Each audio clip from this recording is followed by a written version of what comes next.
जय श्रीराम.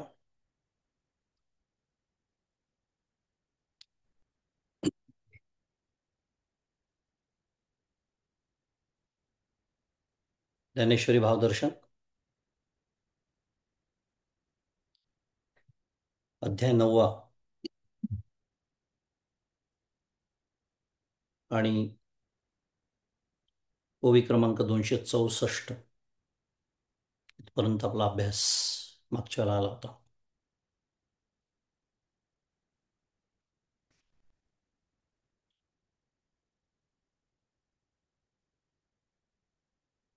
242 ते 264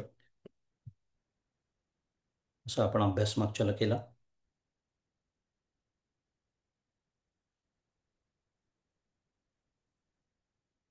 भगवंत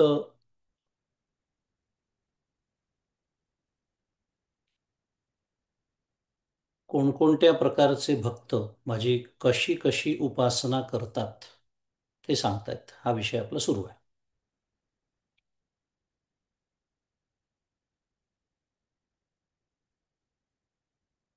सततम कीर्तयन्तो ma'am यतन्तश्च दृढव्रतः नमस्यन्त्यश्च ma'am भक्त्या नित्ययुक्ता उपासते.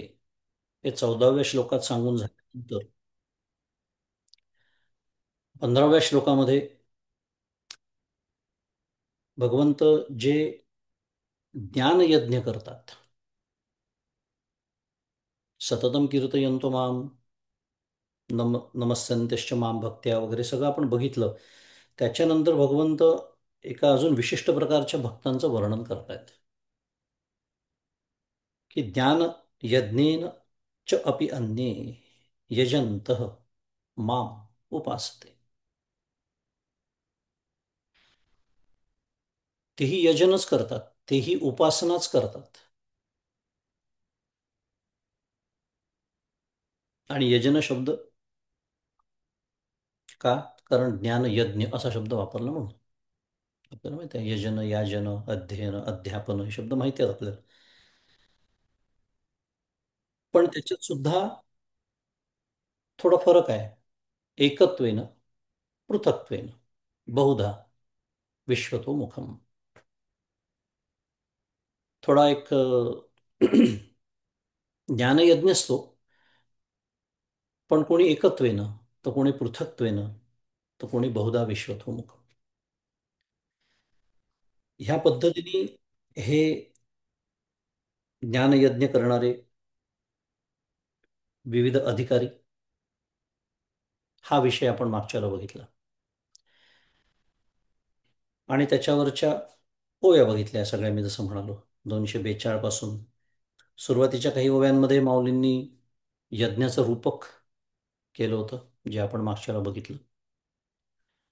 आता हा ज्ञान यज्ञच असल्यामुळे, पण तेथे यज्ञ शब्द वापरल्यामुळे यज्ञामध्ये ज्या काही सामान्य यज्ञामध्ये ज्या काही जे सामान्यतः यज्ञामध्ये जे सर्व पदार्थ असतात, ज्या गोष्टी असतात, त्या ज्ञानयज्ञामध्ये जणू काही मग तो अगदी तो यज्ञाचा यूप म्हणजे खांब, त्याला बांधलेला तो पशु म्हणजे जणू काही ते जीवब्रह्मातील भेद. भावार्थ समजून घ्यायचा, कारण त्या पशुचा बळी द्यायचा असतो. इथे भेदज्ञानाचा बळी जातो, अभेदाने ज्ञान होतं इत्यादी सर्व जे वर्णन, रूपकात्मक वर्णन, ते आपण सगळं बघितलं मागच्या वेळेला. आणि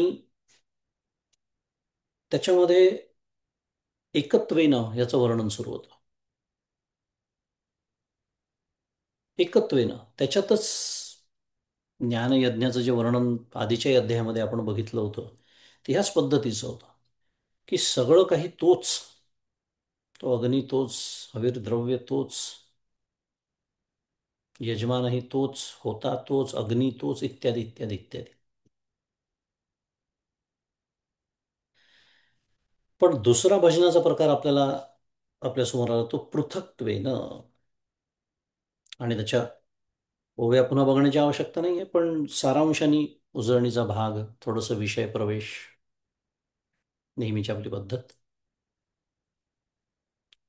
हे जे भजन आहे याच्यामध्ये व्यावहारिक भेद आहे, पण त्या व्यावहारिक भेदासह काय आहे, परमार्थाचं ज्ञान आहे. व्यवहारातला भेद कळतोय, त्यामुळे व्यवहार व्यवहारासारखा करता येतो आहे. मागच्याला मी दिलं होतं का उदाहरण मला आठवत नाही, पण जनक राजा राजा होता.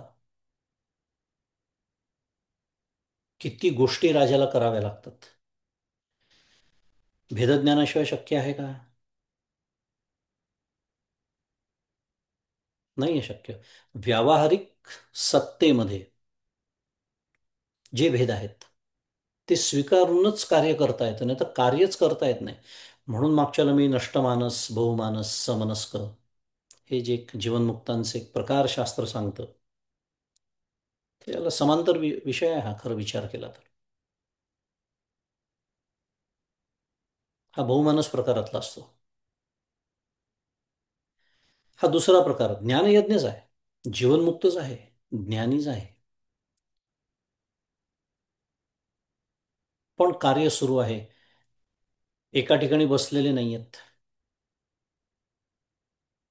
समाजापासून फटकून नाही आहे. म्हणून माऊलींनी त्याचं एक वेगळं उदाहरण दिलं आहे 259व्या ओळीमध्ये, की पूर्व दिशेकडे तोंड करून असलेल्या व्यक्तीला जसं उगवतं सूर्यबिंब सगळ्यांना सन्मुख असतं त्याप्रमाणे. आणि तिसऱ्या प्रकारामध्ये सुद्धा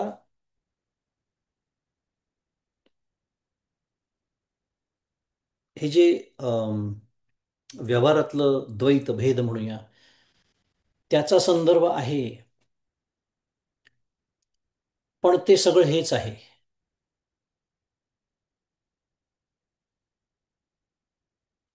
काय? समस्त ही श्री वासुदेव, आईचा प्रतिती रसाचा ओतला भाव, या पद्धतीचा तिसरा एक भजनाचा प्रकार आहे. त्याच्यामध्ये ज्ञानी भक्तांचा तो अखंड बोध त्यांना असतो. अखंड बोध. एक असा प्रसंग सांगतात श्रीरामकृष्ण परमहंस, त्या कालीमातेच्या भजनामध्ये, प्रेमामध्ये इतके तल्लीन होऊन गेले की देवीला फुलं व्हायच्या ऐवजी स्वतःच्याच डोक्यावर फुलं वाहत आहेत. असा प्रसंग तुम्ही ऐकला असेल. कारण काय, तिथे आता देवी आणि भक्त, सेव्य आणि सेवक असा कुठला भावच आता उरलेला नाही. क्रिया मात्र आहे हं, फुलं वाहण्याची. हे सूक्ष्म फरक आहे ज्ञानयज्ञातले जे माऊलींनी वर्णन केलेलं आहे.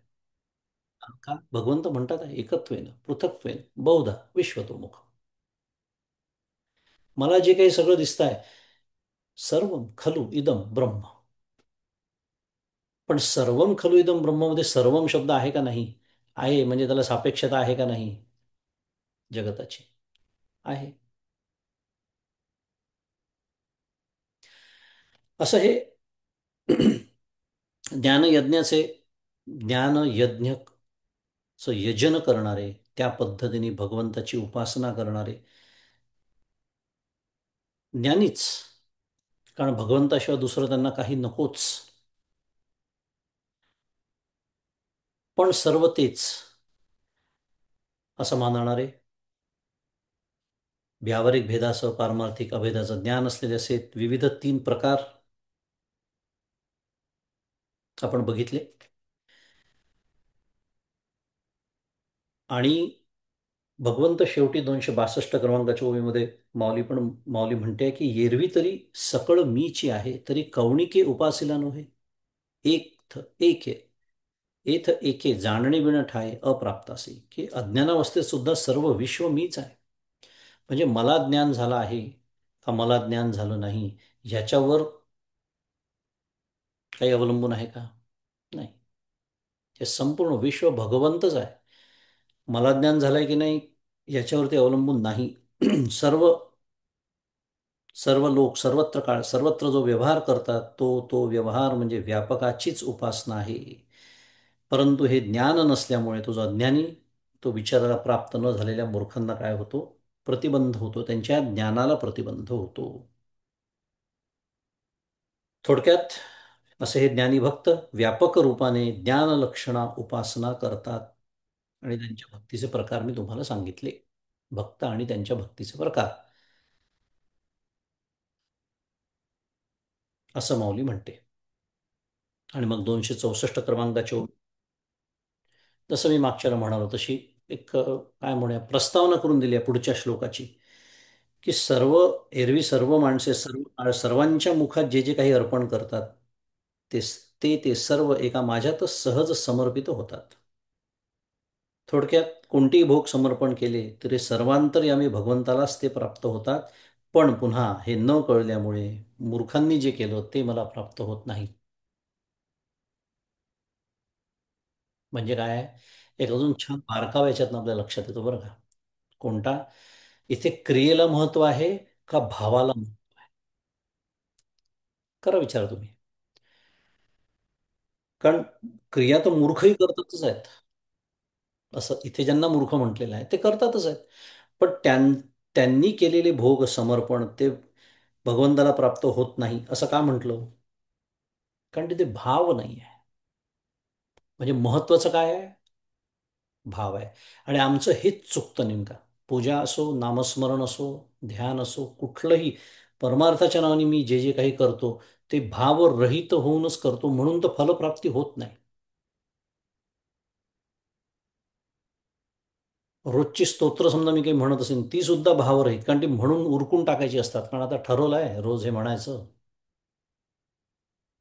मग टाकायचं. मग ती पूजा करून टाकायची, स्तोत्र म्हणून टाकायची, नामस्मरण संपवायचं, उरकायचं. आणि भावबळे आकळे, एरवी नाकळे. देव भावाचा भुकेला.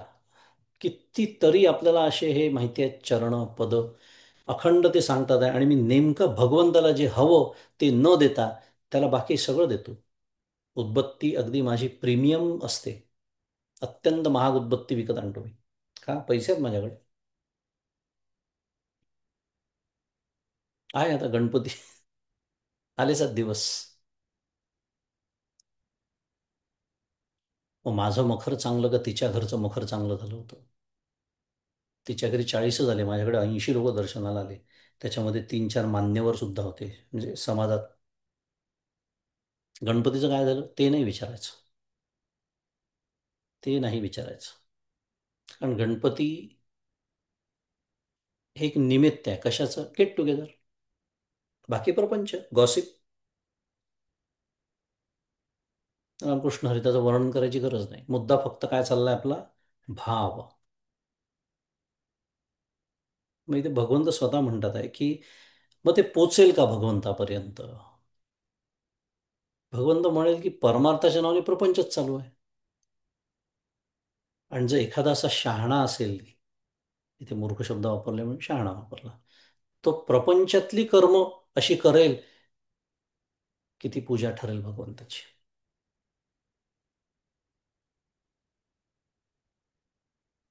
असा सगळा हा विषय. आणि कळत नकळत सगळेजण देखील मनुष्यजात सगळं स्वभावता भजनशीळ झाली असती केवळ माझी ठाई. मागच्याला केला आपण विचार. कळत नाहीये फक्त म्हणून त्यांना मूर्ख म्हटलं. मूर्ख म्हणजे अज्ञानी. कळत नाहीये की कारण सुखाच्या शोधासाठी अखंड धडपड प्रत्येक प्राणीमात्राची चाललेली आहे. प्रत्येक क्षणी माझ्या सुखासाठी मी करतो जे काही करतो ते. कितीही बारीक छोटी गोष्ट असू दे की कितीही मोठी गोष्ट असू दे. पण सुखरूप कोण आहे? आनंदरूप कोण आहे? सुख ही प्रेरणा कुठून येते? हे सगळं न कळल्यामुळे ती कर्म मला बंधनात टाकतात. माझ्यापर्यंत पोचत नाही जे म्हटलंय ना त्याचा अर्थ तो आहे. म्हणून तर मी ज्याला पुण्य समजतो ते सुद्धा माऊली त्याला शुद्ध पुण्य म्हणायला तयार नाही. कारण जेणे माते पाविजे ते शुद्ध पुण्य. ती माझी कृती मला भगवंताच्या जवळ नेते आहे का? तर ते शुद्ध पुण्य. नाही तर पुण्याच्या नावाने सुद्धा प्रपंच, जो मगाशी मी सांगितलं. कारण सो कॉल्ड असं वाटतं की नाही काय महान पुण्य, बापरे गणपती यांच्याकडे 100-150 लोक येतात दर्शनाला नेहमी. कायच भक्तिभाव असला पाहिजे. हा निकष आहे का भक्तिभावाचा? नाही. लोक येऊ नयेत असं नाही हं. लोकांना बोलवू नये असंही सांगणं सुरू नाही आहे. पण ते आहे पण हे नाही, मग हरवलं ना. आत्माच हरवला. मुद्दा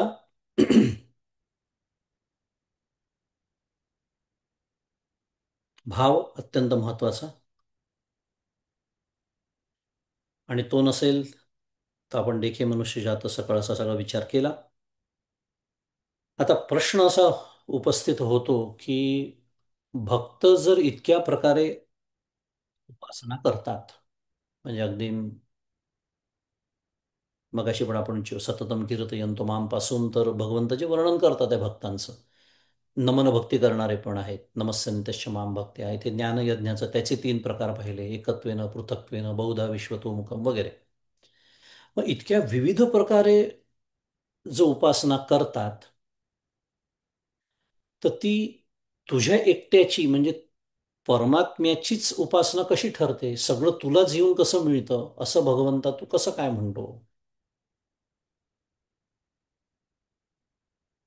असा प्रश्न उपस्थित होऊ शकतो. म्हणून भगवंत पुढे बोलतात. 16 क्रमांकाच्या श्लोकामध्ये मी वाचतो. अहं क्रतुर्हं यज्ञ स्वदाहमहमौषधम् मंत्रोऽहमहमेवाज्यमहमग्निरहम्.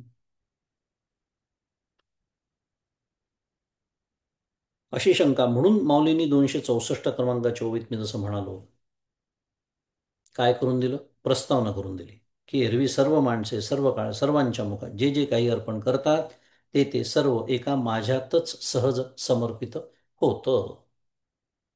मलाच ते सगळं मिळतं. कुठलीही भोग समर्पण असो, सर्वांतर्यामी भगवंतालाच ते प्राप्त होतात. हे सांगण्यासाठी म्हणून भगवंत बोलतायत अहम क्रतुः, अहम यज्ञ, स्वधा अहम, अहम औषधम. पदच्छेद आहे त्याचा. अहम क्रतुः, अहम यज्ञ, स्वधा अहम, अहम औषधम, मंत्र अहम, अहम एव आज्यम, अहम अग्नि, अहम हुतम.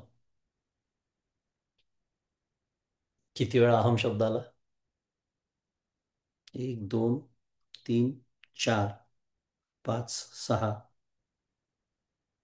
7 आणि 8 वेळा अहम शब्द या श्लोकात आलेला आहे. का?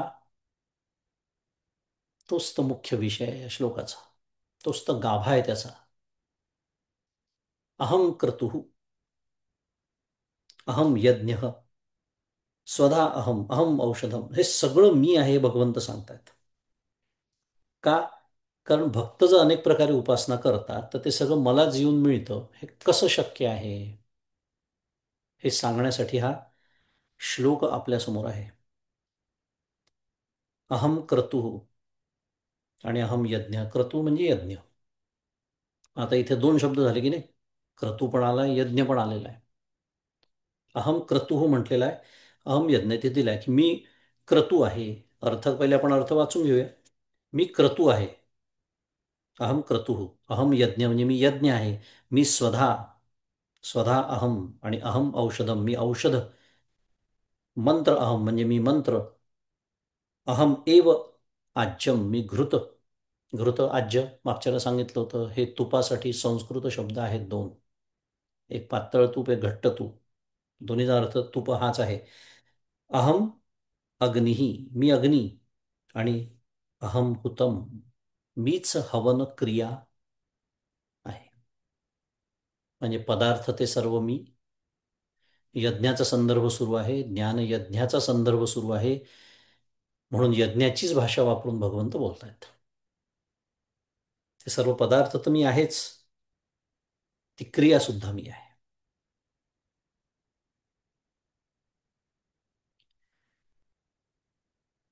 अहम कर्तुः. क्रतू म्हणजे यज्ञ मी जसं म्हणालो. पण 2 प्रकारचे यज्ञ असतात. क्रतू याचा अर्थ श्रौत यज्ञ. श्रौत कर्म विशेष म्हणजे क्रतू. आणि यज्ञ म्हणजे स्मार्त कर्म किंवा स्मार्त यज्ञ म्हणूया त्याला. आत्ताच्या संदर्भामध्ये आपण सोमयज्ञ किंवा ज्योतिष्टोम यज्ञ ही नाव ऐकली असतील कदाचित. या यज्ञांना क्रतू असं म्हणतात का? कारण ते श्रुतीवर आधारलेले, श्रुतीत सांगितलेले, त्या पद्धतीने केल्या जाणारे जे यज्ञ, त्यांना म्हणायचं श्रौत यज्ञ. आणि देवयज्ञ आहे, भूतयज्ञ आहे, सर्वसामान्यपणे जे आपल्याला ऐकायला मिळतात. आता गणेश याग आहे उदाहरणार्थ, ज्याला म्हणायचं स्मार्त यज्ञ, स्मृतीवर आधारलेले, पौराणिक मंत्रांवर आधारलेले यज्ञ.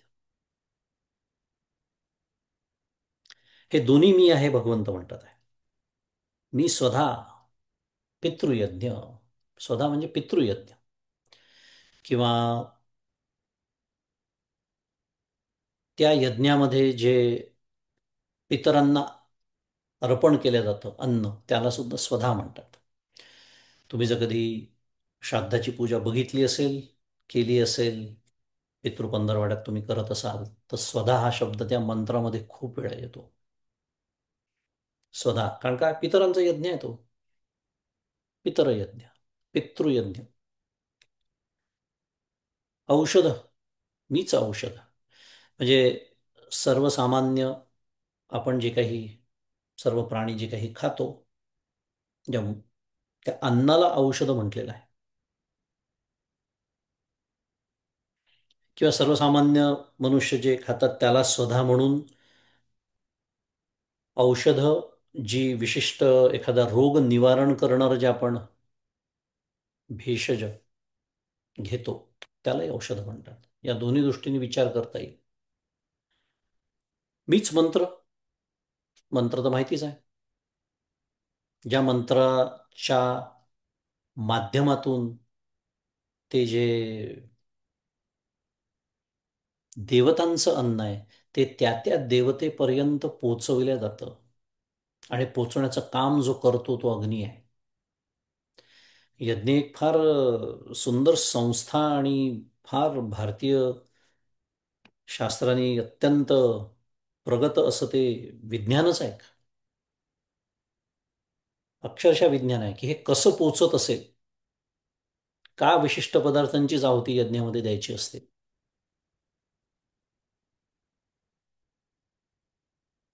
हे प्रत्यक्ष जो यज्ञ, आपण ज्याला यज्ञ म्हटल्यानंतर आपल्या डोळ्यासमोर जे येतं, मग तसाच एक सोपा यज्ञ आहे जो सर्वात श्रेष्ठ म्हटला जातो, जो आपण सर्वांनी करणं अपेक्षित आहे, ज्याला जपयज्ञ असं म्हणतात. नाम जप यज्ञ.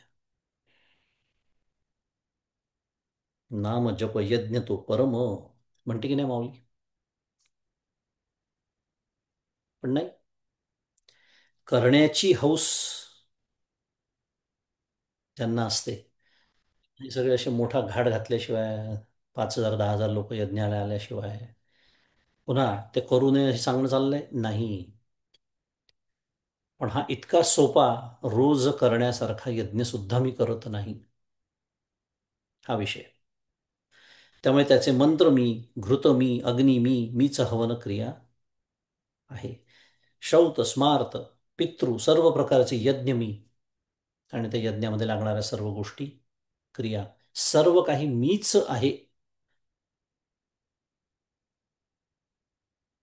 कल्पना करा, येतो की नाही मनामध्ये विचार, की जर सर्व काही तोच आहे, तर एवढ्या भानगडी कराव्या कशाला, असा येऊ शकतो विचार मनामध्ये. पण हेही योग्य नाही आहे, कारण हे झालं नुसतं बौद्धिक पातळीवर मला कळलं, मला अनुभव आलाय का तसा? नाही. मग तो अनुभव प्राप्तीचं साधन म्हणून तर यज्ञ सांगितलं, नाही तर यज्ञ सांगितला कशाला असता? कारण यज्ञ म्हणजे कर्म, आणि कर्म मला काय देतं? चित्तशुद्धी. ते तसं केलं असेल निष्काम भावनेनी, त्याला हे फल अर्पण करून, इत्यादी इत्यादी. आणि यज्ञातून झाला आपला अभ्यास, पर्जन्याची निर्मिती आहे, त्या देवता प्रसन्न होतात. त्या देवता प्रसन्न झाल्या की त्या, कारण त्या देवतांना प्रसन्न होण्यासाठी या यज्ञाच्या माध्यमातून मी त्यांना अन्न, हवीर द्रव्य पोचवतो. मग ते प्रसन्न झाले की ते मला कृपाप्रसाद देतात. त्यांनी काय होतं? मनुष्य जीवन या पृथ्वी नावाच्या ग्रहावरती अत्यंत सफल, सुफल,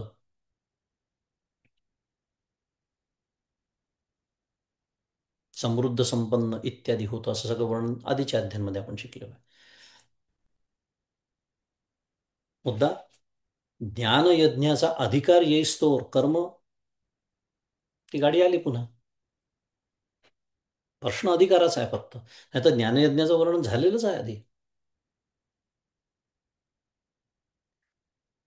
त्यामुळे सगळं काही मीच आहे असं भगवंत म्हणतात आहे. तोची जाणीवेचा जरी उदय होये, तरी मुदल वेद मीची आहे, आणि तो विधानाते जया विये, तो ऋतूही मीची. 265 क्रमांकाची ओवी, आजच्या अभ्यासातली पहिली. की त्याच व्यापक ज्ञानाचा गुरुकृपेने जर उदय झाला, कोणत्या, ज्या ज्ञानाबद्दल आपण बोलतोय ते ज्ञान, त्याचा जर उदय झाला, तर मुळात कर्म सांगणारा वेद मीच आहे. कारण यज्ञ कुठे आलेले आहेत, कोणी सांगितले यज्ञ करा, असे करा, तसे करा? वेदांमध्ये. मग वेद कोण आहे? तर भगवंत म्हणतात आहे, अरे वेद ही मीच. पुढे येणारच आहे, रुक्साम यजुरे वच, पुढच्या श्लोकात आहे. त्यामुळे वेद ही मीच. आणि तो वेद ज्या विधानाला प्रसवतो, कोणत्या विधानाला प्रसवतो? यज्ञाच्या.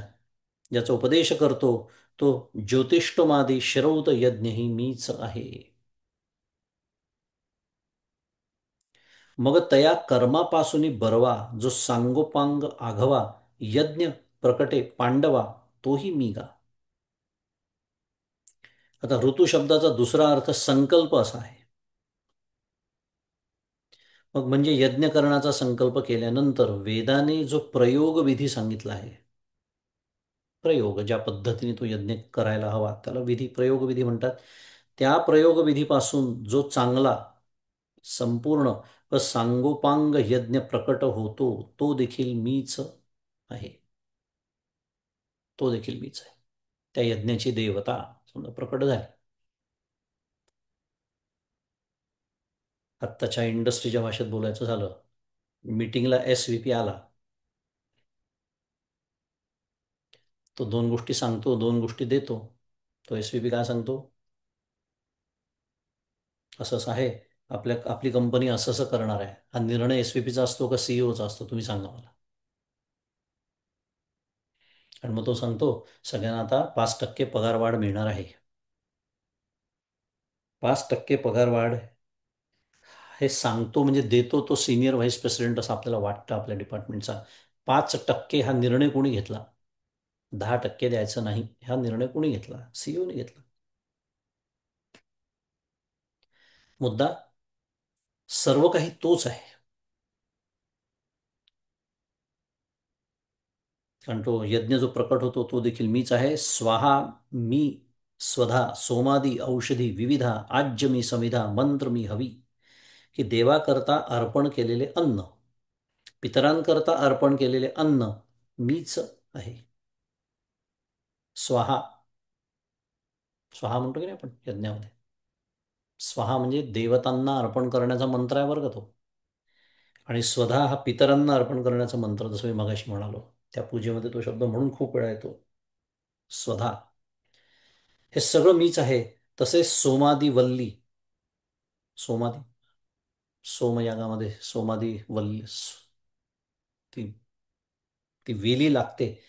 खूप भारतामध्ये सुद्धा दुर्मिळ झाली असं म्हणतात. उत्तरेकडे कुठेतरी होते बऱ्याच ठिकाणी. तर आजकाल त्याचं, त्या पानांचं वाळलेलं चूर्णचा उपयोग करून यज्ञ करतात. सोमवल्ली म्हणतात त्याला.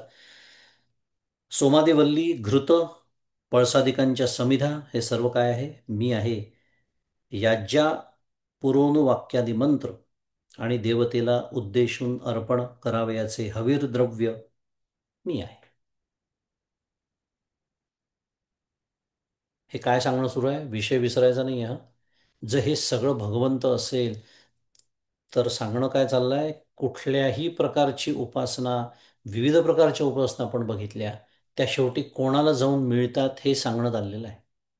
फक्त यज्ञाचं एक काय म्हणूया माध्यम म्हणून, यज्ञाची भाषा वापरून सांगण्यात आलेलं आहे. आणि यज्ञ याचा अर्थ आपण आपल्या भाषेमध्ये आजच्या युगामध्ये छान लावून घ्यायचा असेल तर कर्म असाच करायचा. कारण यज्ञ म्हणजे कर्म. आता मी कधी यज्ञ करणार आहे का विचार करा. कारण हे वाचताना काय होतं माहिती आहे का? असं वाटतं काय चाललंय आता हे वाचता तर ऐकावंच लागेल. कारण मी कधी सोमयज्ञ करणार नाही आणि मी गणेश यागही करणार नाही. असा नाही विचार करायचा. यज्ञ म्हणजे कर्म. मग मी कर्म करतो की नाही? नाही कश्चित क्षणमपि जातु तिष्ठत्य कर्मकृत. एक क्षण जात नाही माझं कर्म केल्याशिवाय.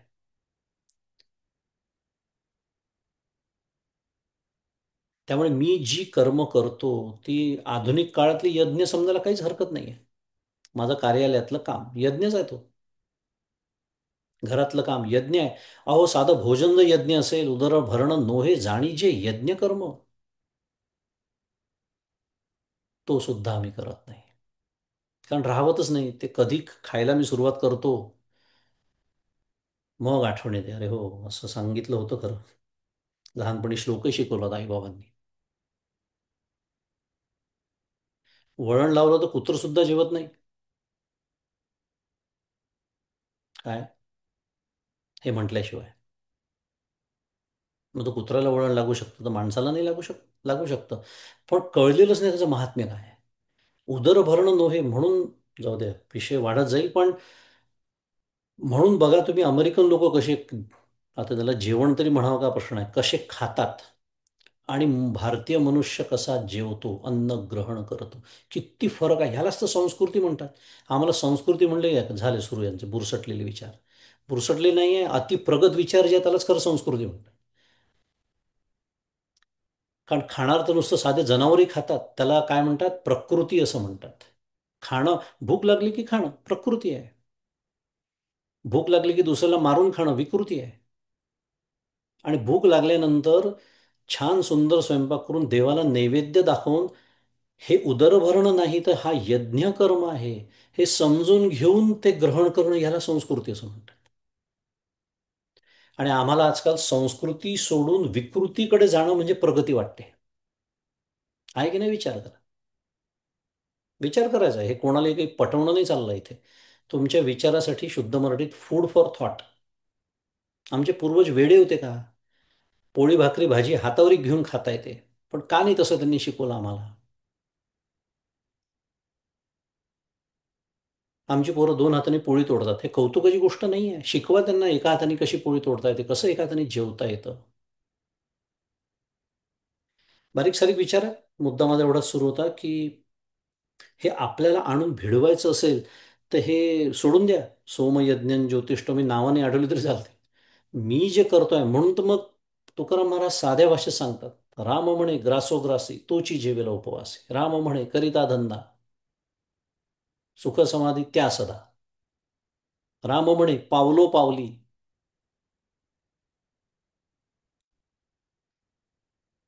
यज्ञ आहे.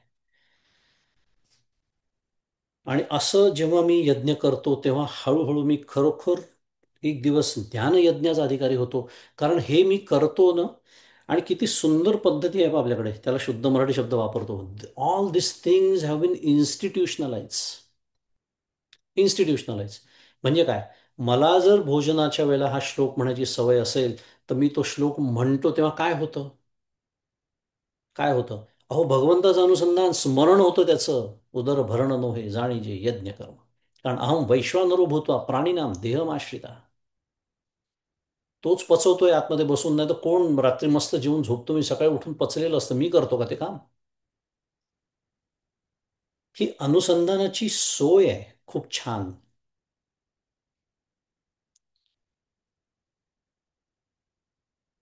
जय श्रीराम म्हणतो आम्ही सगळेजण. कशासाठी म्हणतो? एक एक विषय आता निघत जातात आहे काय ते. काय आहे ना. आता सोमयज्ञ कसा करायचा ज्योतिष्ठमध्ये मी जर तो कधी करणार नाही आहे तर त्या मार्गाला कशाला जायचं? मी जे यज्ञ करतोय त्याच्याबद्दल बोलायला हवं.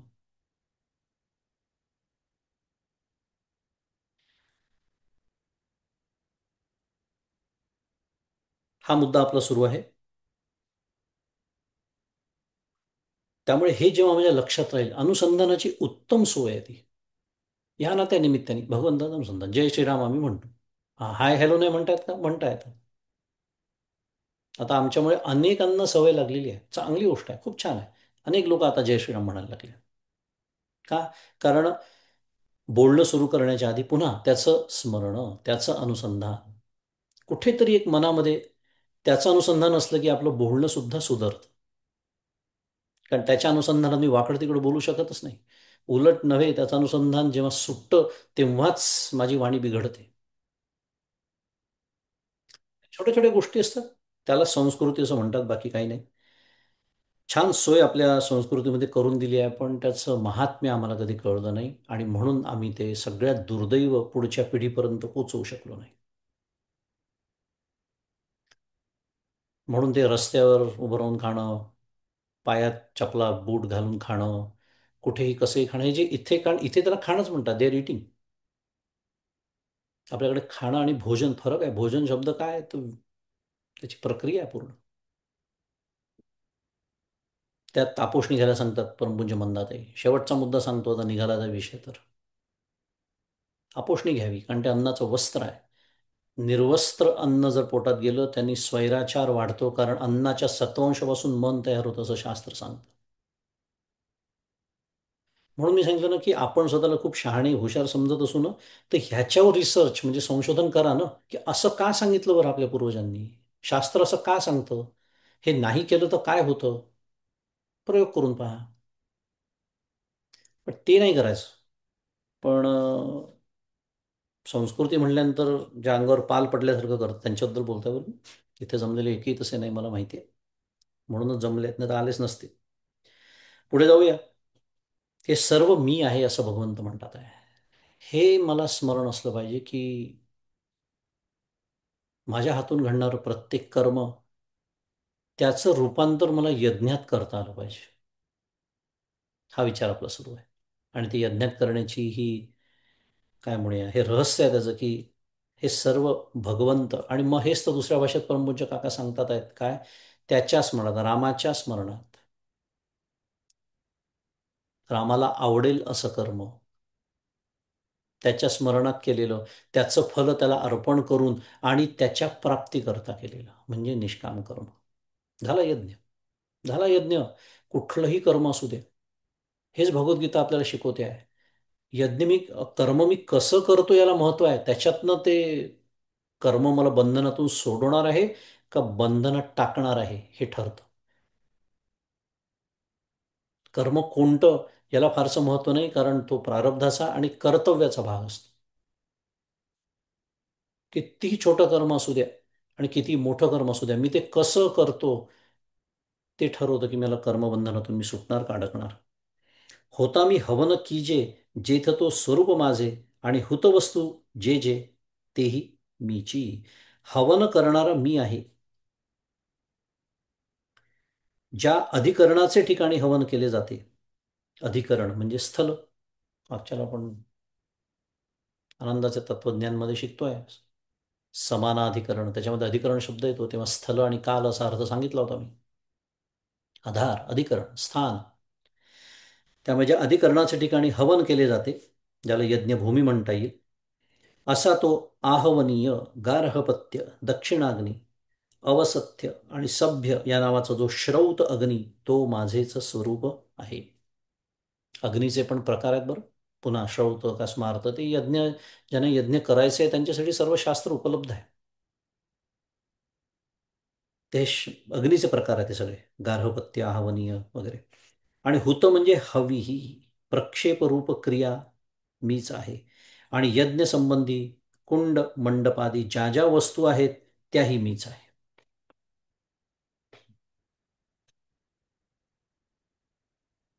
सर्व काही काय आहे, भगवंत म्हणतात आहे मीच आहे. आणि म्हणून हे जो लक्षात ठेवत नाही, मग विविध वेगवेगळ्या काय म्हणूया उद्देशाने यज्ञ केले जातात. पूर्वीच्याकडे विशेषतः यज्ञ स्वर्गप्राप्तीसाठी केले जायचे. म्हणजे काय, सकाम केले जायचे. पुन्हा आपल्याला लावून घ्यायचं आपल्याशी, मी जर निष्काम कर्म करत नसेन, आणि निष्काम कर्म याचा अर्थ काय, भगवंताला अर्पण करून, यज्ञ कसून करीन मी, यश दे रामा न दे तुझी सत्ता. महाराजांनी अतिशय सोप्या शब्दात सांगितलं आहे गोंंदवलेकर महाराजांनी. हा माझा यज्ञ असला पाहिजे. हे परमपूज्य काकांचं छान एक शब्द आहे, ठोकळेबाज साधना म्हणतात काका, करून नाही चालत. आणि जी हमखास बहुतांश लोक करतात, का प्रगती होत नाही आपली परमार्थामध्ये? ठोकळेबाज सुरू असतं. म्हणजे काय? सकाळी अर्धा तास, संध्याकाळी अर्धा तास. तेही का? सद्गुरूंनी सांगितलंय म्हणून. मला आवड नसतेच, मला भगवंताचं प्रेम नाहीच, मला नामाला कधी एकदा मी बसते असं वाटतच नाही. ठोकळेबाज परमार्थ. हा जो आहे, हा जबाबदारीचा परमार्थ आहे. नाही, माझी प्रत्येक कृती म्हणजे माझं प्रत्येक कर्म जर यज्ञ मला करायचं म्हणजे काय? अखंड अनुसंधान आहे. अशा भक्ताची फार लवकर प्रगती होते, अशा उपासकाची फार लवकर प्रगती होते, कारण अखंड अनुसंधान आहे. भयानुसंधान, नामानुसंधान असू दे, तत्वानुसंधान असू दे, विविध पद्धतीने अनुसंधान ठेवता येतं भगवंताचं. मग संपूर्ण जीवन माझं यज्ञ होऊन जातो. पुढे 17 क्रमांकाचा श्लोक येतोय. तो श्लोक मी वाचतो. पिताहमस्य जगतो माता धाता पितामहः वेद्यं पवित्रमोंकार ऋक्साम यजुरेव च. पिता अहम अस्य जगतः माता धाता पिता महः वेद्यं पवित्रम ओंकारः ऋक् साम यजुः एव च. हा तर झाला पदच्छेद. पिताहमस्य जगतो, की आता यज्ञाचा संदर्भ सोडून आता व्यापकच बोलतात आहे भगवंत. काय सांगतात आहे की अरे या जगाचा पिता, माता, धाता म्हणजे पोषण करता, आणि पितामह, पितामह म्हणजे आजोबा, मी आहे. जाणण्याला योग्य असा पवित्र ओंकार, पवित्रम ओंकार वेद्यम, वेद्यम याचा अर्थ जाणण्याला योग्य, पवित्र ओंकार ऋक् साम यजुस, हे वेद मीच आहे. ओंकारापासून सगळं तयार झालंय. शब्दब्रह्म आणि वेद म्हणजे काय आहे? शब्दराशी आहे.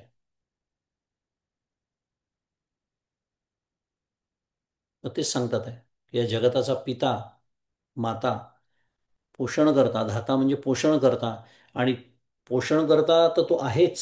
त्यांनी याला अहम कृष्णस्य जगत, त्यांनी धारण केलेलं आहे. ते जगत म्हटलेलं आहे ना 7व्या अध्यायात. संपूर्ण जगाचं धारण त्यांनी केलं आहे. पोषण तो करतो आहे, हे तर आहेच, त्याच्यावर आपली श्रद्धाच असते.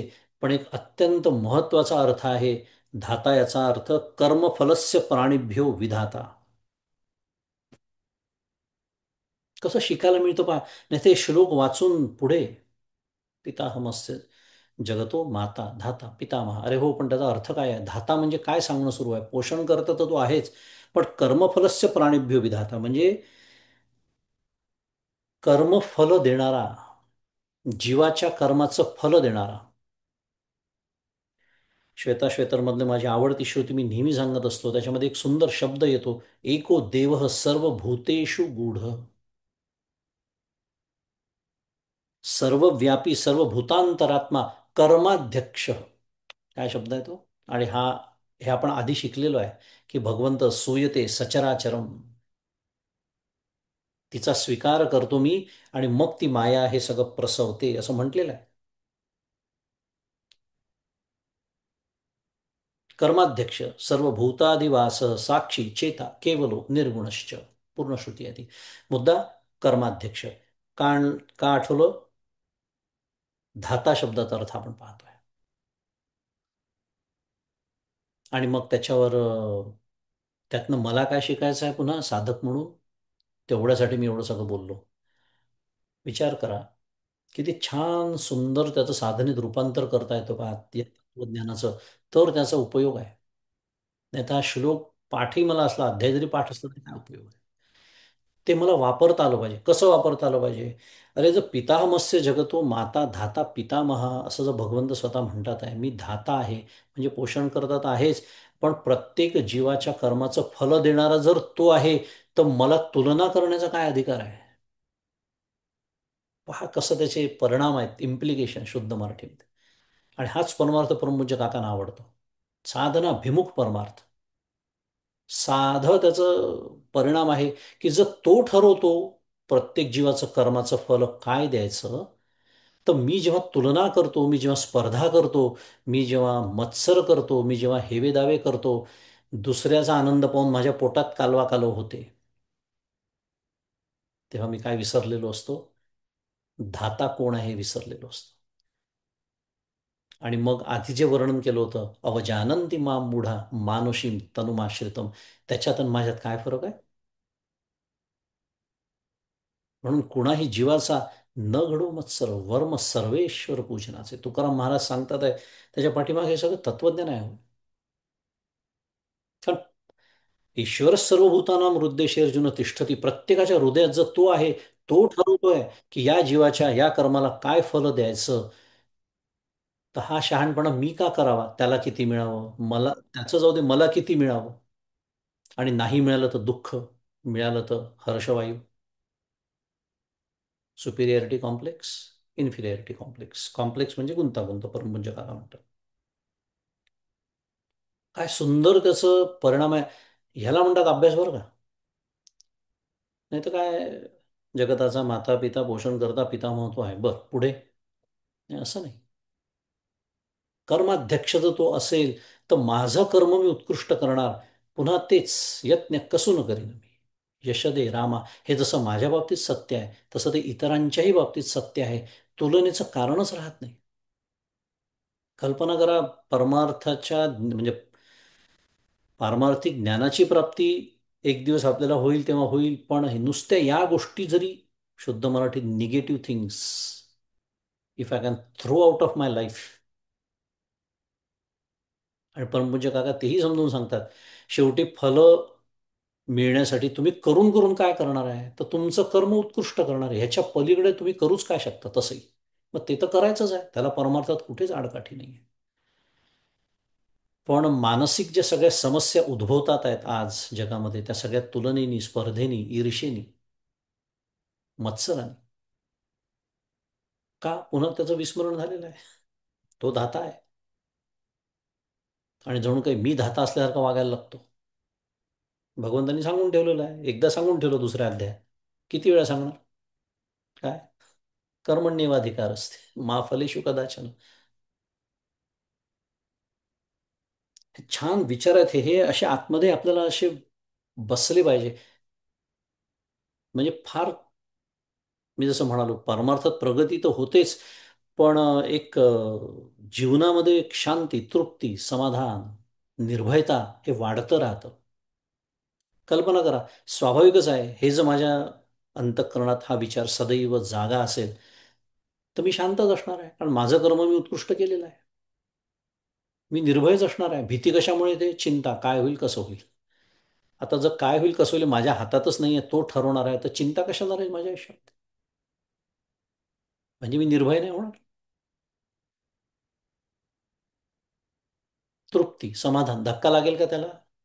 नाही. मग हे वाढतं असलं पाहिजे, हे निकष आहे असं सांगतात परमपूज्य काका. परमार्थामध्ये माझी प्रगती होते आहे, हे कोणालाही विचारायला जाण्याची आवश्यकता नाही.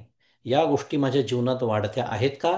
असतील तर माझी उपासना, माझं कर्म म्हणा, माझं जे काही पारमार्थिक मी जे काही करतो आहे, ते अगदी योग्य दिशेने सुरू आहे असा त्याचा अर्थ होतो. योग्य दिशेने चाललंय सगळं. हे रोज तपासायचं नाही. हे मी थोडंसं विनोदाने का बोललो, मला फोन येतात. हो, कालच माझा राग कमी झाला होता, आज पुन्हा वाढला. गमतीचा विषय. रोज नसतं तपासायचं, झाड वाढतंय हे रोज नसतं तपासायचं, एक 6 महिन्यांनी बघायचं, कळतं असा वाढलंय, झाड वाढलंय. आलेख बघायचा असतो. पुढे जाऊया.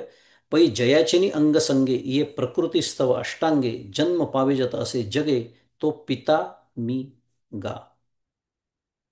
आता माऊली भाष्य करते या श्लोकावरती 17व्या क्रमांकाच्या, की ज्याच्या अंगसंगतीने म्हणजे अधिष्ठान संबंधाने प्रकृतीपासून भूमी, आप, तेज, वायू, आकाश, मन, बुद्धी, अहंकार, खम मनो बुद्धिरेव च अहंकार इति यम में भिन्ना प्रकृतिरष्टधा 7वा अध्याय. परा अपरा प्रकृतीचं वर्णन भगवंतांनी तिथे केलेलं आहे. अंगसंगतीने जयाचिनी अंगसंगे. अंगसंगतीने याचा अर्थ अधिष्ठान संबंधाने. म्हणजे काय? त्यांनी स्वीकार केला त्या मायेचा म्हणून स्वाम अविष्टभ्य, जो आधीच्या याच अध्यायात आपण शिकलेला आहे श्लोक. मग ती प्रकृती काय करते? ती भूमी आप तेज वायू वगैरे सगळं तन्मात्रा, मग पुढे सगळं पंचीकरण शास्त्र आपल्याला माहिती आहे. हे जगत जन्माला येतं, प्राप्त होतं. पण या जगताचा अधिष्ठान रूपाने पिता कोण आहे? तो पिता मी आहे, ईश्वर मी आहे, भगवंत म्हणतात. कारण ज्याच्याशिवाय जन्म शक्य नाही मुलाचा, आपल्या साध्या भाषेत बोलूया व्यावहारिक, तो पिता. अधिष्ठानाशिवाय भगवंतांनी जसं 9व्या अध्यायातच आपल्याला सांगितलंय की मी तिचा स्वीकार करतो त्या मायेचा, आणि म्हणून ती हे काय करू शकते? प्रसवू शकते. हे सगळं आपण ज्या आधीच्या श्लोकामध्ये शिकलो होतो तेच सगळं सांगणं सुरू आहे. प्रकृतीम स्वाम अवष्टभ्य विसृजामी पुनः पुनः, हा तो श्लोक आहे 8वा. त्यामुळे पिता मी आहे या जगताचा. पुढे म्हणतात अर्धनारी नटेश्वरी, जो पुरुष तोची नारी, तेवी मी चराचरी माताही होय. की अर्धनारी नटेश्वराच्या सोंगात जो पुरुष तोच स्त्री दिसतो. पहा, अर्धनारी नटेश्वराचा आपण मूर्ती बघितली असते, शिव आणि शक्ती, अर्धे शिव अर्धे शक्ती म्हणजे पार्वती म्हणूया. हे आपण बघितलेलं असतं, पण ते रूपकात्मक आहे हेही आपल्याला माहिती नसतं. तुम्हाला कल्पना नसेल ते उल्लेख करून टाकतो जाता आता. सर्न, CERN ऐकलेलं आहे? युरोपमध्ये जे हार्डन हायड प्रोटॉन कोलायडर जे आहे, जिथे हिग्स बोसॉन त्यांनी सिद्ध केलं आहे म्हणून, सब ॲटॉमिक पार्टिकल्स, त्याचं जे मुख्यालय आहे तिथे अर्धनारी नटेश्वराचा पुतळा लावलेला आहे. का बरं? कसं वाटतं ऐकायला? ते तर सगळे शास्त्रज्ञ आहेत. 90 काय 95% 99% नास्तिकच असतील. तरी सुद्धा तिथे तो पुतळा लावलाय का? कारण तेही ते मूलद्रव्य शोधायचा प्रयत्न करतात आहेत विज्ञानाच्या माध्यमातून, अणूचं विभाजन करून, की हे जगाची निर्मिती कशी झाली हे समजून घेण्याचा प्रयत्न करतात आहे. त्यामुळे त्यांना वेदांचा हा जो विचार आहे त्याचं आकर्षण वाटलं बुद्धीच्या पातळीवर सुद्धा. बसवलाय तिथे, गुगलवर जाऊन बघून घ्या, फोटो सुद्धा आहे. अर्धनारी नटेश्वराच्या सोंगात जो पुरुष तोच स्त्री दिसतो, त्याप्रमाणे या चराचरात चैतन्य प्राधान्याने जसा मी पिता, म्हणजे अधिष्ठान रूपाने मी जसा पिता, तसा प्रकृती प्राधान्याने मीच माताही आहे.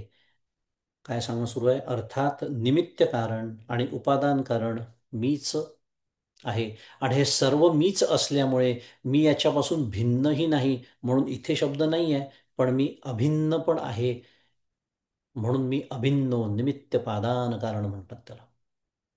आणि माऊलींनी हे जाता जाता सुद्धा जो पुरुष तोची नारी, कशाचा विषय आहे? अमृतानुभवाचा विषय आहे.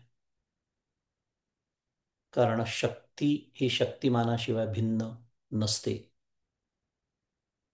अर्धनारी नटेश्वरातला एक शिव म्हणजे अधिष्ठान आहे, आणि दुसरी जी स्त्री ती शक्ती आहे त्याची.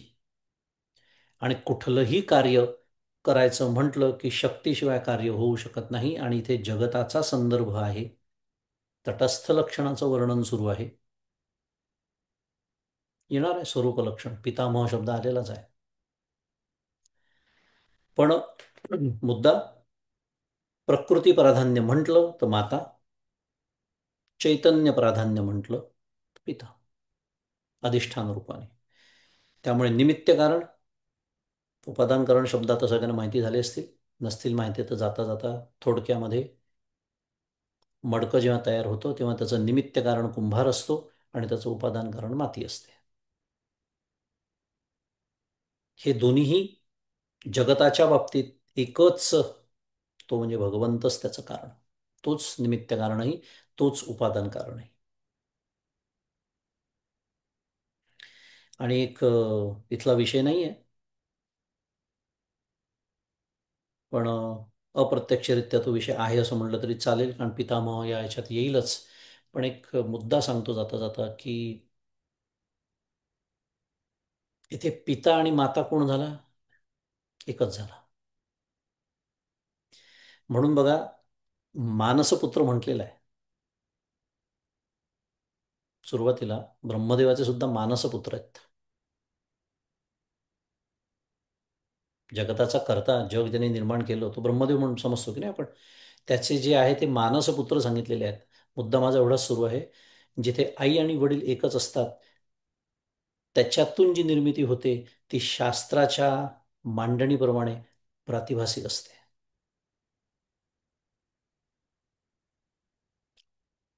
कशावरून? दृष्टांत. स्वप्नामध्ये किती गोष्टी दिसतात मला? असंख्य गोष्टी मी पाहतो. असंख्य गोष्टी. त्याच्यात चेतन, अचेतन, प्राणी, लहान मुलं, मोठी माणसं, सगळे सगळे सगळं काय वाटेल ते दिसतं स्वप्नामध्ये आपल्याला. कल्पना करा, त्या स्वप्नात दिसलेला माणूस किंवा मुलगा, त्याचे आईबाप कोण? त्याचे आईबाप कोण? मीच. मीच म्हणजे माझ्याच मनाची निर्मिती आहे की नाही ती स्वप्न म्हणजे. म्हणून स्वप्न कसं आहे? प्रातिभासिक आहे. पण हे ज्ञानाची जाग आल्यावर कळतं. मुद्दा, ही सृष्टी प्रातिभासिक आहे, त्याचं ही मार्मिकता आहे. आणि म्हणून खऱ्या सत्ता दोनच मानलेल्या आहे बघ परमार्थामध्ये. एक पारमार्थिक सत्ता, ज्याला पितामह असे या श्लोकात म्हटलं आहे, ज्याचं आपण पुढे बघणारच आहोत. आणि दुसरी प्रातिभासिक सत्ता. पण आपल्या समजुतीसाठी म्हणून व्यावहारिक तिसरी सत्ता स्वीकारलेली आहे शास्त्रात. आता परमार्थता दोनच सत्य, बस. दोनच सत्ता. एक पारमार्थिक म्हणजे सत्य, आणि दुसरी आध्यासिक म्हणजे प्रातिभासिक.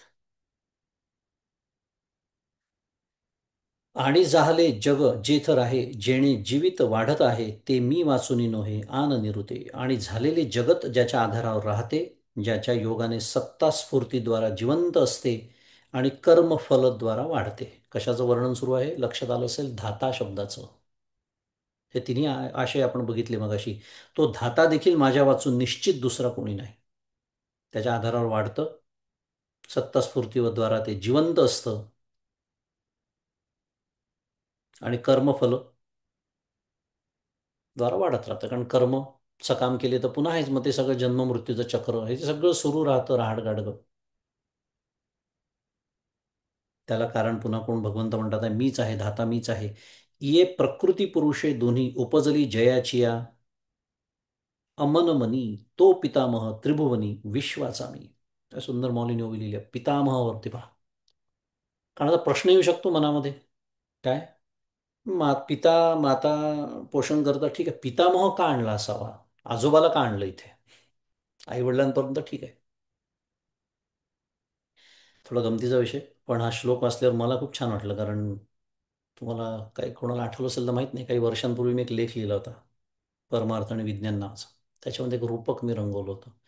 त्याच्यामध्ये अगदी ह्याच पद्धतीने वर्णन केलं होतं मी. ईश्वराला पिता म्हटलं होतं आणि ब्रह्मतत्व त्याला आजोबा म्हटलं होतं.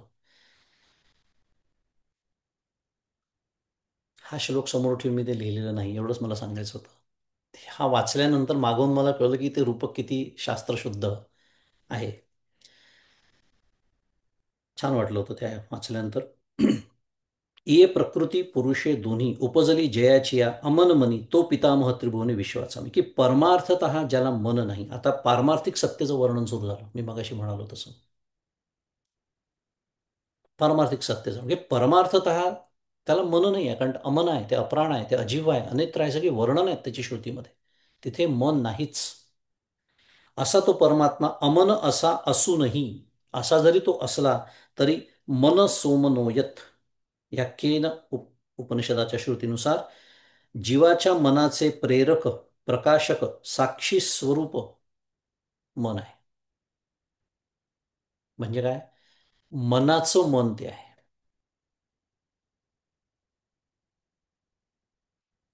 मनाचं मन. श्रोतस्य श्रोत्रम मनसो मनो यद्वाचोह वाचम स उ प्राणस्य प्राण वगैरे केन उपनिषदातली दुसरीच श्रुती आहे. कारण पहिल्या श्रुतीमध्ये प्रश्न विचारलाय की कोणाच्या प्रेरणेनी. कानाचा कान, मनाचं मन, प्राणांचा प्राण ही भाषा आहे उपनिषदाची. प्राणांचा प्राण म्हणजे काय? प्राणांना जो प्राणपणा पुरवतोय. म्हणून इथे मन सोमनोयत म्हटलेलं आहे की मुळात मन असा जर शब्द स्वीकारला तर तसा तो अमन आहे. पण अमन जरी असला तरी आपण ज्याला मन म्हणतो त्या मनाचा प्रेरक तोच आहे, प्रकाशक तोच आहे, साक्षी स्वरूपम या दृष्टीने मन तोच आहे.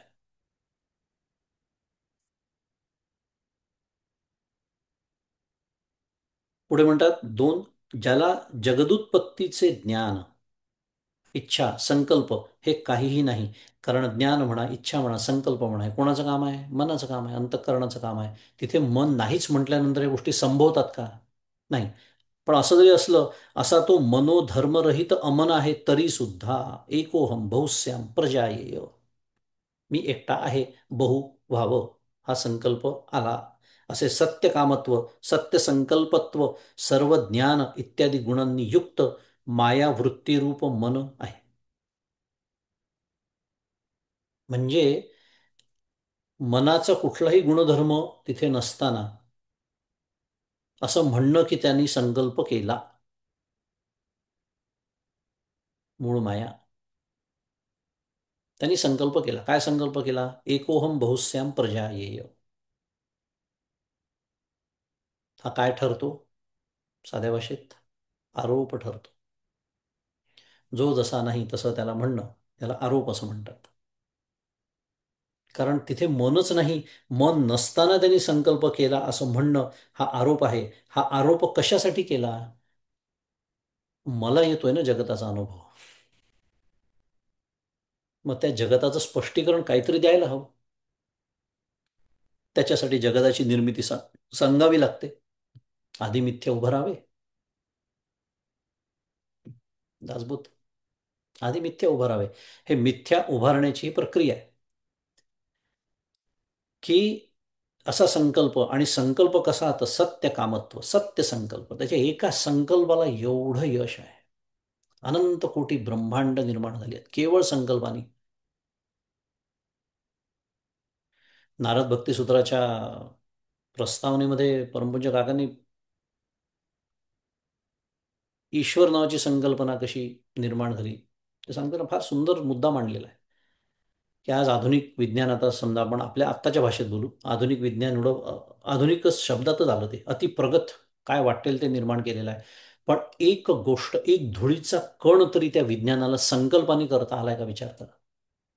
माझ्यासमोर आता हा लॅपटॉप नावाचे आधुनिक विज्ञानाचे आहे रूप.